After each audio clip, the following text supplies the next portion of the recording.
Did you recognize any of those? They looked as different as can be, but really they were all the same phrase in a whole bunch of different languages. Pentecost.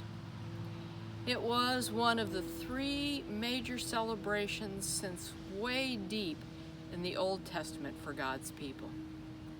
If you were a faithful Jew, your aim was to be in Jerusalem at least once in your life to be able to celebrate this great festival. It was a celebration that came 50 days after the Passover, a celebration of the first fruits of God's gifts each year. And on this Pentecost, like every Pentecost, there were folks from all over the world. If you take Luke's list of countries from which they came, it's sort of like a map of the world with all points ending in Jerusalem. Now, on this particular Pentecost, it was also 50 days since folks had first heard that amazing good news of the empty tomb. It had been 10 days since Jesus ascended into heaven, but before he left, he told his disciples, stay together, pray, and wait for God's amazing gift that will enable you to be my witnesses in Jerusalem, in Judea, in Samaria, and to the ends of the earth. They were to be God's witnesses in their own backyards to folks just like them, and to be witnesses to folks who were not anything like them, to be witnesses to the very ends of the earth. And then Luke tells us, as they were gathered together, it happened.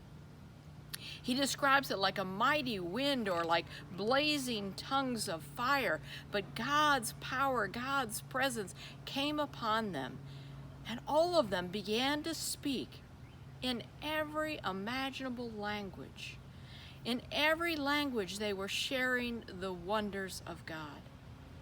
The gift of God not only allowed them to share this good news, it allowed everyone to hear the good news no matter what language they spoke.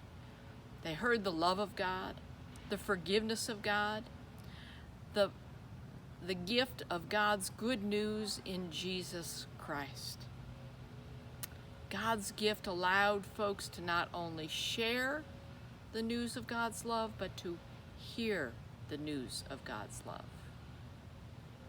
And so today, in the midst of all the confusion and fear, in the midst of our social distancing and our isolation, in the midst of all the voices that are competing for us to hear, no matter what language we speak, no matter who we are or where we are, we hear this day God's message for every one of us.